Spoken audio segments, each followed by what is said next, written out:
What is going on, guys? Welcome back to Talking Jets with Tigo. My name is Tigo, and today we're going to try and go over the Cincinnati Bengals versus the New York Jets game, and I'm going to try to be my optimistic self. Let me preface this video by saying that a lot of people who know me know that I am an eternal optimist when it comes to, just like Robert Saleh, I'm the eternal optimist when it comes to the New York Jets, and not just the New York Jets, but like life in general. I feel like it makes life easier to go through than looking at the doom and gloom of everything, but that doesn't mean that I'm going to ignore the bad things and just always look at things with Gotham green colored glasses. There was a lot of bad in this game. This game really tested that mental resolve to try to be an optimist in this game. It really tried to get me to break, and I almost did. If you watch the Buffalo Jet fan live stream, you'll see me almost breaking.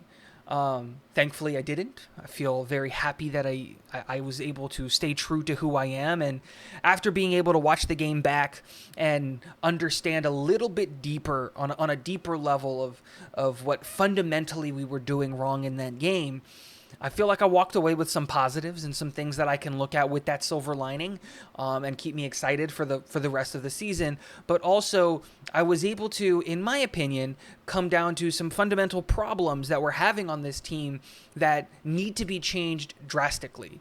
And I want to put those out there, not because I believe that the New York Jets organization is watching my content or anything like that, but just because if we can get more people talking about it and we can get this out there, maybe someone will hear about it and maybe it'll get someone to take a second thought about something. So we're going to talk about the offense, the defense, and then the coaching staff in that order, and it's going to get progressively worse as we go on. Well, let's start offensively. I think all of the problems that we saw today offensively, the inability to get the pass game going really, even though Joe Flacco threw for 285 yards, but the inability to be effective in the passing game and in the running game, even though I felt we rushed for, I think we rushed for a little over, no, just shy of 100 yards. We rushed for 80 yards. Even though we had semi-successful days in both the receiving and in the rushing game, I still feel that all of the problems stemmed from the inability of the left side of the offensive line to keep Joe Flacco upright. Now, Joe Flacco's not completely not to blame. I'll get onto him. That's my next point. But I said it before the season started. George Fant has no business being the left tackle of this football team. We need to prepare a possibility to find a replacement left tackle. And I thought that was going to be Mekhi Becton. I thought we were good there. And when we drafted Max Mitchell, I thought, easy breezy. I wanted Max Mitchell. He was my guy before the draft. We drafted him. I thought we were all okay. Because worst case scenario, one of those guys goes down. We got Max Mitchell. He can step right into there. And George Fant could then move back to the left side and hopefully he can prove me wrong. Well, he proved me right. He absolutely has been atrocious on that left side of the offensive line. And I'm not buying the injury part of this. If he was injured, he wouldn't have played. This is a contract year for him.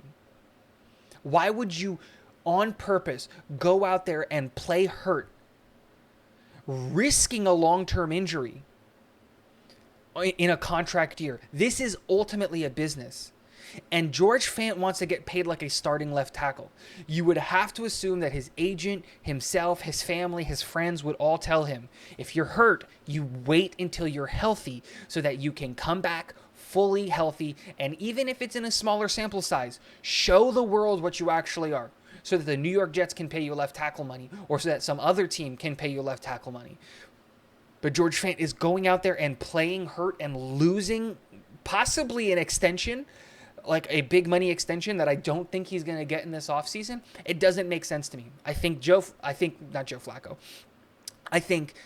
Fant has gone back and regressed to what he actually is as an offensive tackle. And last year is what I said it was, an outlier. The problem is that when we inevitably benched Fant or he went away with the injury, the replacement was Connor McDermott.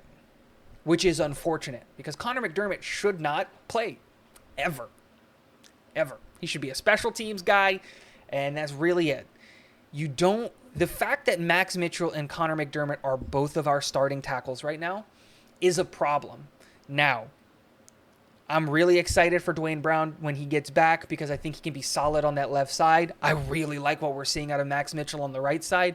And I think once we get those two players, once we get Dwayne Brown in there, I think that whole offensive line unit is going to go back to the average and really start performing at an adequate level. And that's a good thing because with Zach coming back, we want to be able to protect his blind side. Now, Joe Flacco is not entirely out of the blame here when it comes to the problems of this offense. Joe Flacco dropped back to throw the ball 52 times and only completed 28 of his passes. And he got sacked 4 times. Now, while a couple of those were the offensive line blowing coverages, I feel like more often than not, it was Joe Flacco is just 30,000 years old. That's just what it is. He cannot move as effectively as he did before. Why is Mike LaFleur, and we'll talk about him in a second, having Joe Flacco take 9-step drops when we know that the left side of the offensive line isn't going to protect him, and he's not quick enough to get to the 9th step by the time the receiver's at the point where you need him to throw the ball?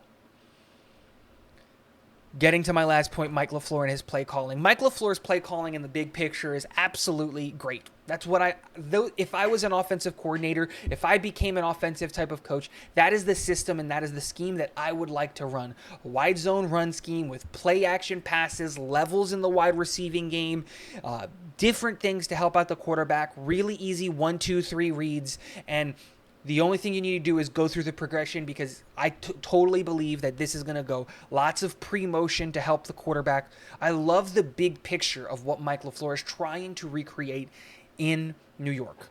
The problem is the minutia of play calling isn't there, and you can see that he is a second-year play caller and some of the things that he's doing.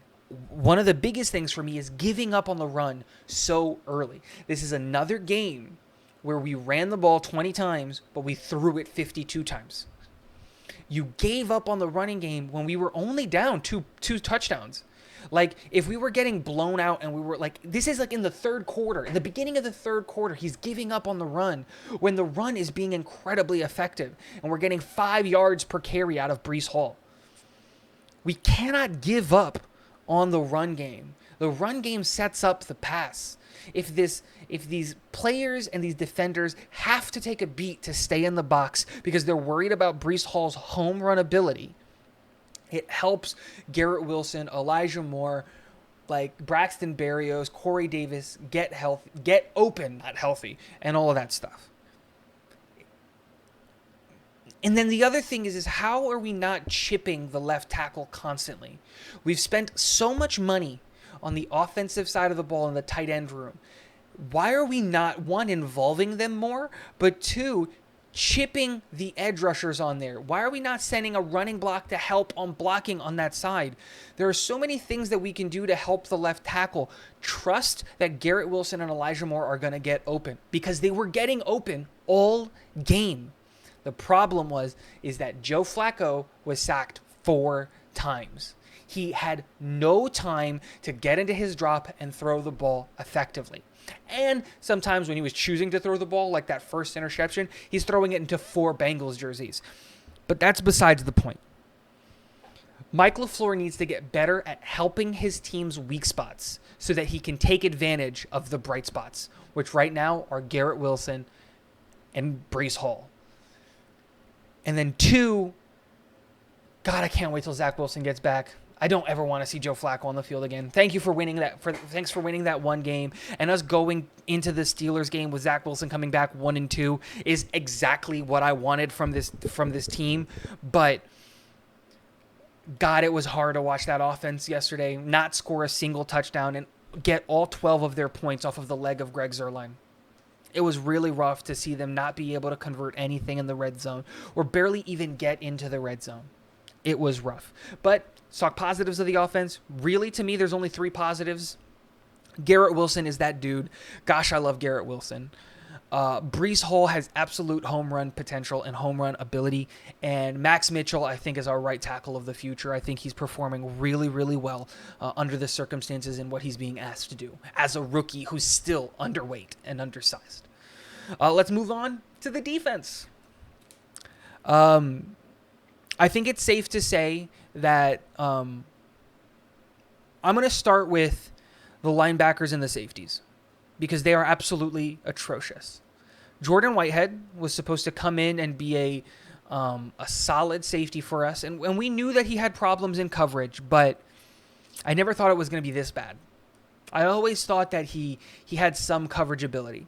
And the fact that LaMarcus Joyner is still on this team is absolutely atrocious decision-making from the front office, from this coaching staff, from anyone involved on who gets to suit up and play on the 53 on Sundays. Absolutely abysmal. And C.J. Mosley and Quincy Williams, who unfortunately is hurt and out, probably out for the season, and Quan Alexander, our linebackers just aren't doing their jobs well enough. On the outside, we probably have one of the best 1-2s at the cornerback room in the NFL. DJ Reed is absolutely a steal, and Sauce Gardner is that dude. We've got really good corners again. And our defensive line, and I'll talk about them, who was creating pressure all game. All game, our defense was creating pressure and really getting into the backfield and just being disruptive. The problem was that you can't, when you surround Joe Burrow like that, you can't let him escape. How many times did we have him fully encased and he would escape, run for 5 yards, and now he's off schedule and the coverage has broken down and now there's some guy open in the middle of the field? Like, these two things, they both can't be going wrong at the same time. If your defensive line is getting home but not being able to get the sack and the quarterback's escaping, your linebackers and your safeties can't be playing this badly. And if your linebackers and your safeties are playing this badly, the pass rush needs to get home and actually bring the quarterback down. You cannot let quarterbacks like Joe Burrow escape because Jamar Chase, Joe Mixon, T. Higgins, Tyler Boyd are lethal in the scramble drill. And no matter how good you are, you're not going to be able to keep up with all four of those guys. We cannot ask DJ Reed and Sauce Gardner to cover 4 guys. And with how our linebackers are playing and with how our safeties are playing, we have to get home with the defensive line. That's why when Quincy was screaming at White Cotton and they got into that heated discussion, I was on Quincy's side of that argument. Absolutely, I was with Quincy. Why are we doing all this fancy blitz packages and different things that were... No, trust the front 4. They were creating pressure. They were being disruptive. They were pushing the offensive line back. The running game was non-existent. Non-existent for the Bengals. We're doing really well in run stopping. But that being said, you cannot let this middle of the field be the gaping hole that it is. Something's not working, and we need to change it. And I think that starts with Ulbrich taking a step back and Robert Saleh running this defense. It is time for Ulbrich to go. Whether that's be fired, whether that's to be just the de facto defensive coordinator in meetings, but when it comes to play calling and play design, it has to come back to Robert Saleh. It's time. Robert was hired because, one, of his personality and who he is, and I still believe in Robert Saleh. But ultimately, it's because of that defense that they ran in San Francisco. And we're trying to recreate that here. And while we don't have the 5 first-round picks on the defensive line that San Francisco has, we have enough talent on this defense to make it work. The problem is Ulbrich's inability to change up the play calling, to change up the scheme, to do something, whether it's personnel-wise or whether that's play call-wise or play design-wise, to help his linebackers and safeties. It's almost like he's on purpose putting LaMarcus Joyner out on an island to get me upset. It's like there's that. And then there's the lack of accountability from the defensive players on the side of the ball. Jordan Whitehead, this is 2 times now where Jordan Whitehead goes for a big hit instead of wrapping up the guy and bringing him down. And because of that, giving up a touchdown. 2 times that he's done that now. LaMarcus Joyner has done nothing good for this football team since suiting up since week 1. He even took away an interception today that we could have had because he decided to get involved and do all those things. LaMarcus Joyner starting over the likes of Tony Adams, Ashton Davis, Will Parks. The fact that he's on this roster and we lost Jason Pinnock to the Giants is an absolute travesty. So, I don't know who's making the decision on who to start, who to sit, or anything like that. My belief is that that's going to Jeff Ulbrich. And if that's the case, and it's Jeff Ulbrich making the decisions, and he's the one who's choosing LaMarcus Joyner over any of the other guys, it's time to go. It's time to take a step back. It's time to, I don't know what it is, but Ulbrich's time on this team, I'm done with it. This defense is skilled enough to be successful even with the linebacker woes that we're having and the safety woes that we're having. There are things that you can do to cover that up. Will Parks exists, and he was solid for us last year. He should start over LaMarcus Joyner, who hasn't played safety since 2019. It's time to move on. It's time to play Tony Adams, the undrafted free agent that we really liked so well enough, actually, that we let Jason Pinnock go. It's time to make a change on the defensive coaching staff. And talking about the coaching staff, let's talk about it. Fundamentally, there seems to be something wrong with up and down the roster and the team where they're not adjusting. This team isn't adjusting the way that it needs to be. And as much as I'm a Robert Saleh fan, he's the head coach, and the inability to adjust to the football game and adjust to your play calling offensively or defensively ultimately comes down and falls on the head of the head coach. It is your job to keep your offensive coordinator in check and to make sure that your offensive coordinator is adjusting. It is your job, especially if you're a defensive-minded head coach, to keep your defensive coordinator in check and make the decisions to adjust and do those things. And if he's not, you take the play sheet away from him and you take up that responsibility. I'm not at the point where some Jets fans are where I'm ready to give up on Robert Saleh. It's been 1 year. It's 20 games. And last year we were incredibly hurt. But if things don't start turning around soon, I'm going to expect major changes structurally from our organization, from Robert Saleh, for me to be comfortable with him keeping his job.